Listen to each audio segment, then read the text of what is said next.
In our cozy little home, life often felt like a well-orchestrated symphony, each day flowing into the next with a comforting regularity. I'm Eliza, a dedicated dentist whose life revolves around caring for others, both in my clinic and at home. My husband, Tom, a man whose past life had etched lines of worry and contemplation on his face, was often my partner in quiet evenings spent discussing everything and nothing. This particular evening, however, held a different tune.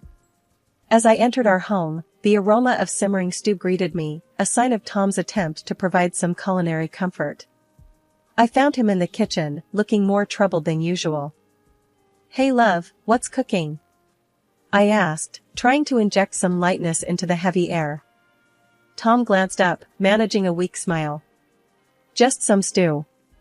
"Eliza, we need to talk about something important." "It's about Alex." Alex, Tom's son from his previous marriage, lived with his mother in a different city. Our interactions were limited to brief, somewhat formal exchanges on Skype, his shy demeanor never allowing me to know him beyond the basic pleasantries. "What about Alex? Is he okay?" I queried, concern lacing my voice as I took a seat at the kitchen table.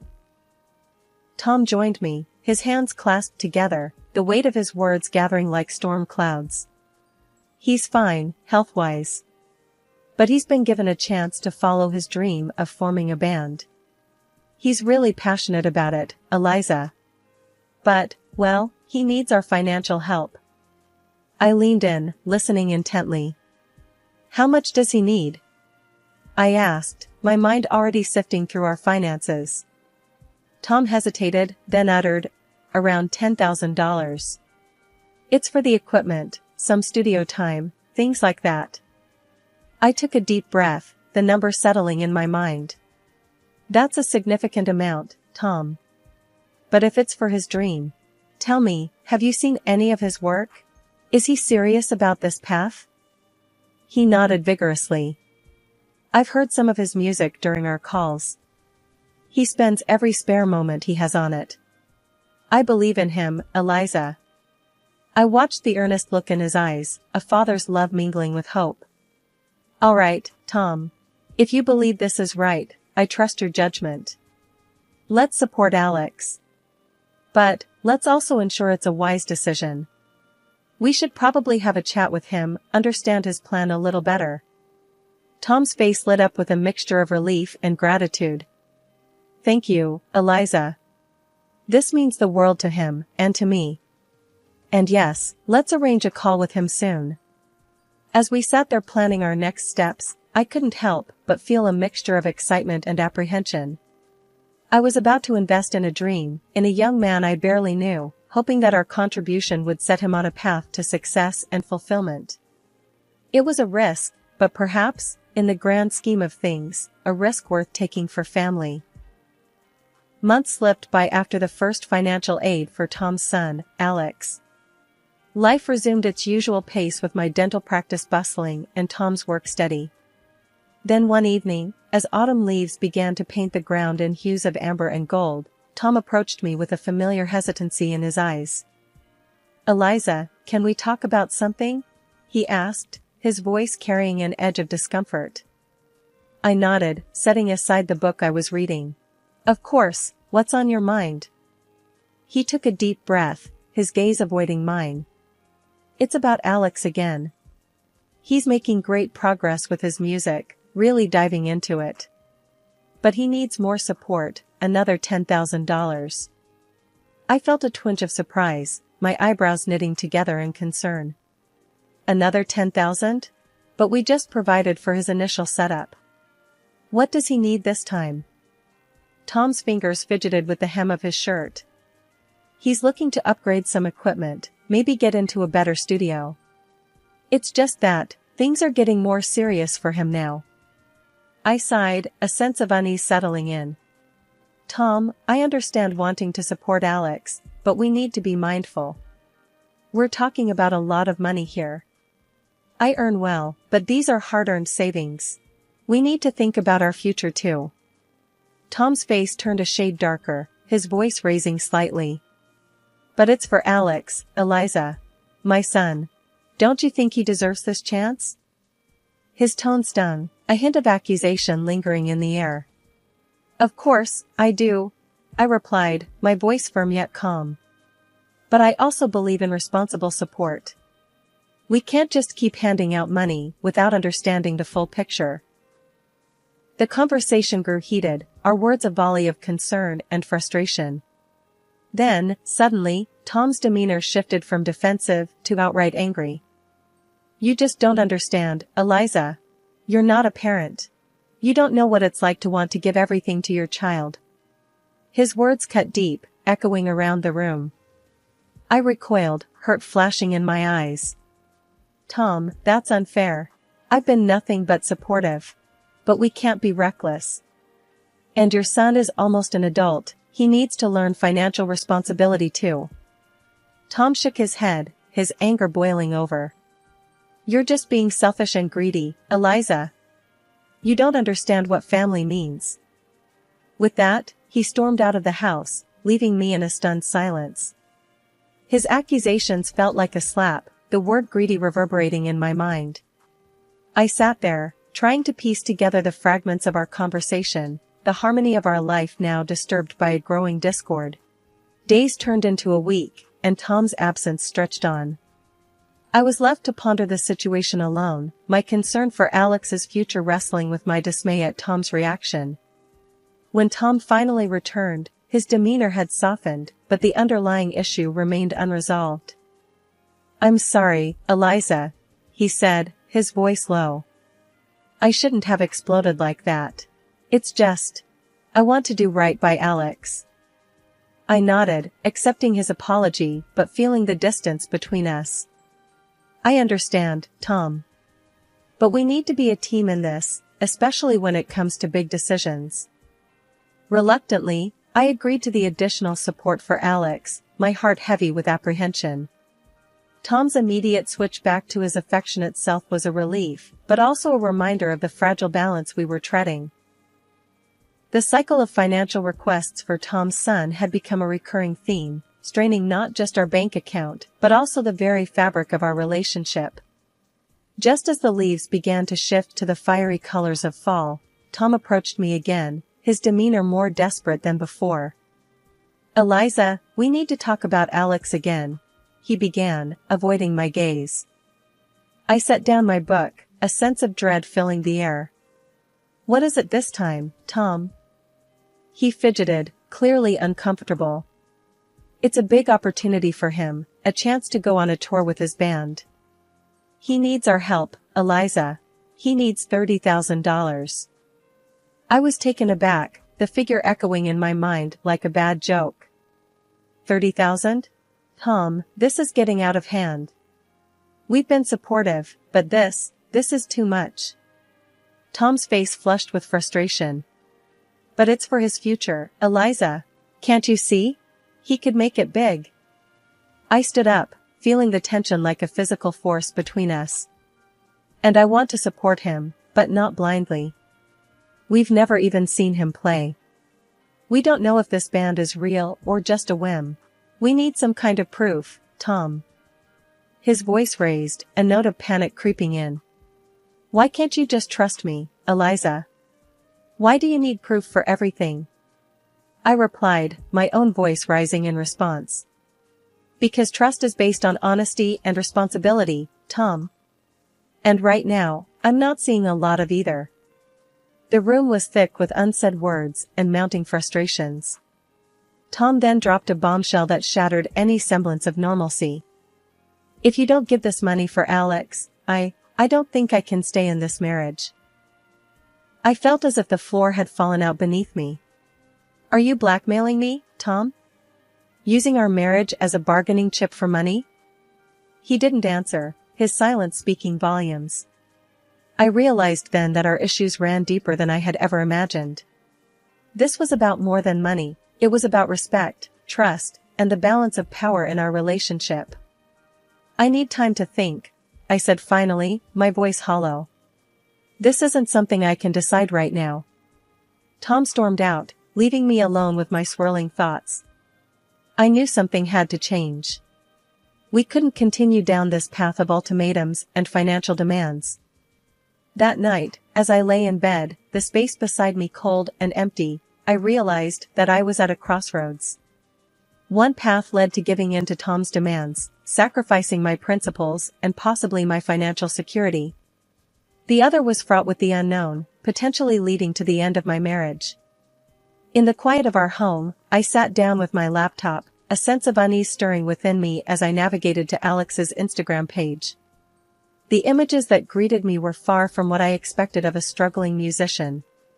Lavish parties, designer clothes, exotic locations, it all painted a picture of luxury that belied the story we'd been told. I needed answers directly from Alex. I called him on Skype, ensuring the video recording was on, ready to confront him about the inconsistencies. He answered, his face a mask of casual indifference. "Alex, we need to talk about the money your dad and I have been sending you," I began, my tone firm. He shrugged nonchalantly. "What about it?" I didn't mince words. "I've seen your Instagram. Your lifestyle doesn't match up with needing money for a band. I'm not sending any more money." His face changed then, the cool facade slipping into something darker. "You have no idea who you're dealing with. I have connections, people that can make life very unpleasant for you." I felt a chill at his threat, but I didn't waver. "Alex, I've been recording this conversation. Threatening me is a serious offense. I can take this to the police." The bravado drained from his face, leaving behind a pale, frightened boy. Tears welled up in his eyes as he realized the gravity of his actions. "Please, no. I was just talking big. I'm not in any gang. I don't want any trouble with the police." His sudden shift from intimidation to desperation made me pause. He was on the verge of revealing something more, something that might explain the bizarre turn of events. Sitting back, I watched Alex's face, tear-streaked and pale, as he prepared to spill the secrets he'd been holding onto. "All right, Alex, let's hear it then. What's going on?" Through sobs, Alex began to unravel the web of lies. "It started off small, just me wanting some extra cash. But then I found something about Dad." I leaned forward, my heart pounding. "What did you find about your dad, Alex?" He wiped his eyes, taking a shaky breath. "I found out he was seeing someone, not just anyone, someone from his past. I took pictures, threatened to tell you unless he kept sending money." My world spun with his confession. "Tom has been unfaithful? And you've been blackmailing him?" Alex nodded miserably. "Yes. I never meant for it to get this far. I wanted to live a certain way, and when I found out about Dad, it seemed like an easy way to keep the money coming." I felt a mix of anger and pity. "Alex, do you realize how serious this is? Blackmail is a crime. And your father, how could he?" He sniffled, looking down. I know it's messed up. I don't know, I got in too deep. But I swear, Eliza, I don't want to cause any more trouble. I'll stop. I'll figure something else out." I sighed, the weight of the situation heavy on my shoulders. "And the band, the tours, all of that was just a lie?" He nodded again. "Yeah. I'm sorry. I like music, sure, but there was no band. I just needed a story for the money." I sat back, processing everything. My husband had been unfaithful, my stepson a blackmailer. The foundation of my family was cracked and broken.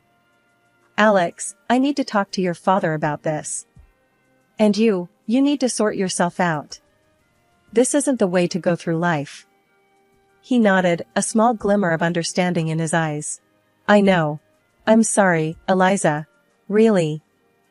As the call ended, I was left in a silent house, the echo of Alex's confessions ringing in my ears. The lies were unraveling, revealing a painful truth I could no longer ignore.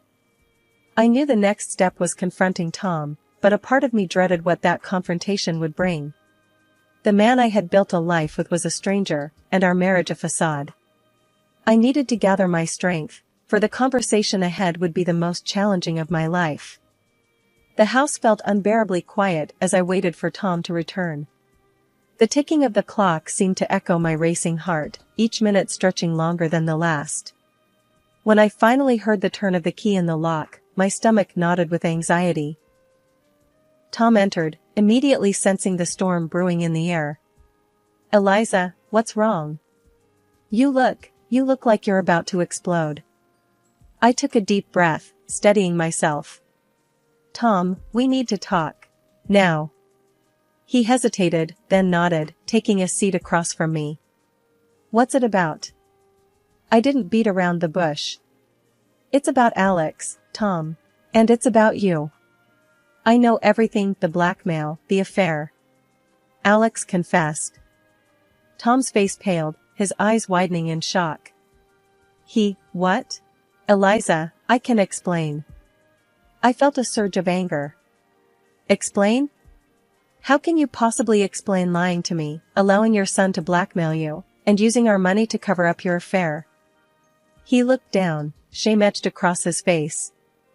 "I was afraid, Eliza. Afraid of losing you. I thought I could control the situation, but it spiraled out of control." I shook my head, my voice rising. "Control? You call this control? You've been living a double life, Tom. And all the while, lying to my face." Tom's voice broke. "I'm sorry, Eliza. I never meant for any of this to happen.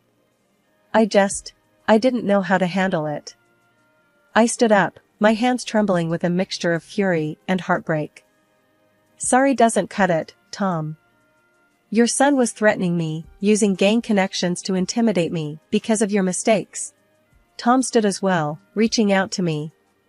"Please, Eliza, let's try to work this out. I'll do anything." I pushed his hand away. "Work this out? How can I possibly trust you again? How can we go back to how things were knowing what I know now?" He had no answer, just stood there, a man broken by his own deceit. I knew then that our marriage was beyond repair. The trust that once bound us together had been shattered by lies and blackmail. "Tom, I need you to leave," I said, my voice cold and final. He didn't argue, just nodded silently and walked out, the door closing with a soft click that seemed to echo the closing chapter of our life together.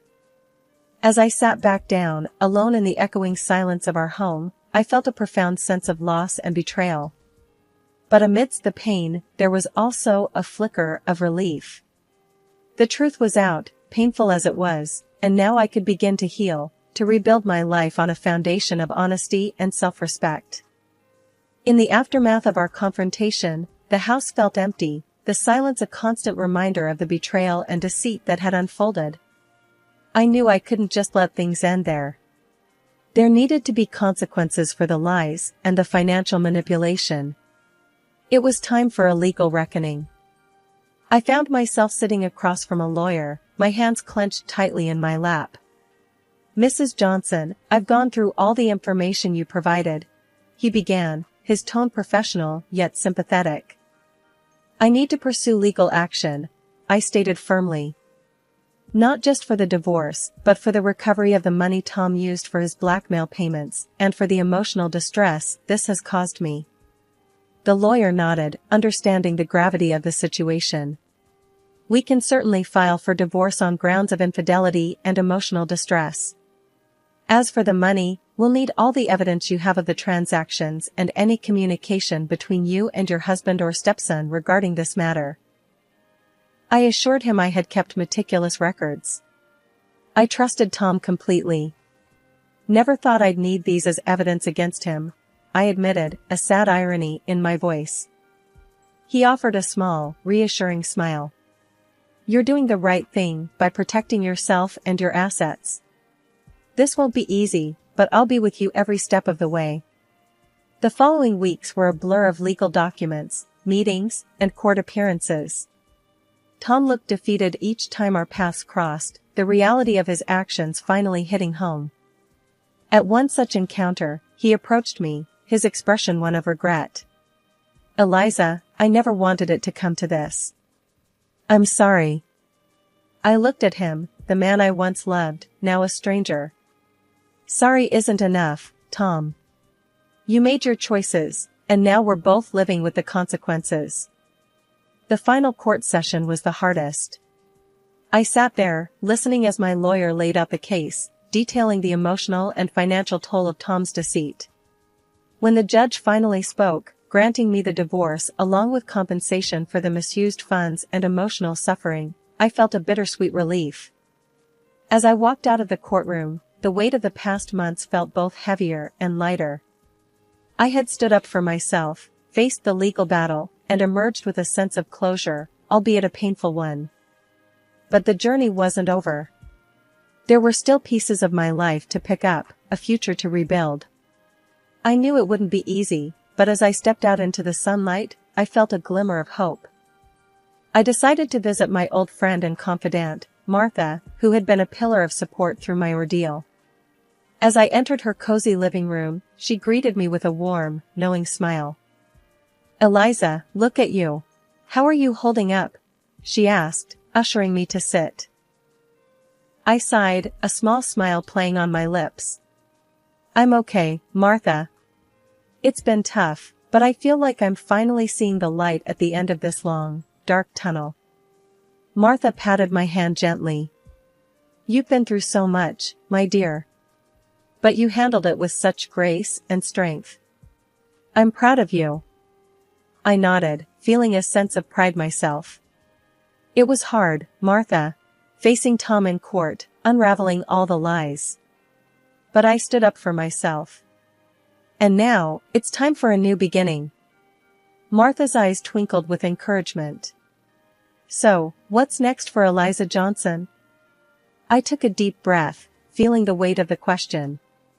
"First, I think I need some time to heal, to rediscover who I am outside of this whole mess. Then, I want to focus on my work, maybe even take a vacation, something I haven't done in years." "Sounds like a plan," Martha replied warmly. "And remember, Eliza, this is your chance to rewrite your story, on your own terms." Her words resonated within me.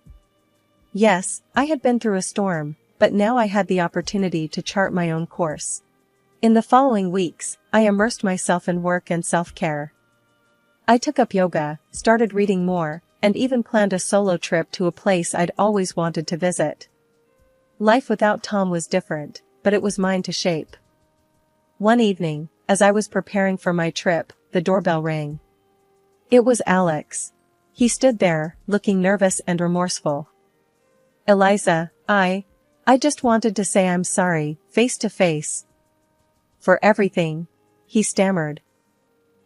I regarded him, seeing not the aggressive young man from our Skype call, but a remorseful, lost boy. "Thank you, Alex. I hope you've learned from this, and that you're making changes for the better." He nodded earnestly. "I am. And I owe it to you for standing up to me. You helped me see how wrong I was." I smiled slightly, acknowledging his apology. "Take care of yourself, Alex. And make good choices, okay?" As he walked away, I closed the door and turned back to my own path, feeling a sense of closure. The journey had been arduous, but I emerged stronger, wiser, and ready for whatever lay ahead. The sun set in a blaze of glory, its vibrant hues a promise of the new chapter awaiting me. A chapter of healing, growth, and self-discovery. A new horizon was before me, and I stepped forward with determination and hope, ready to embrace whatever the future held.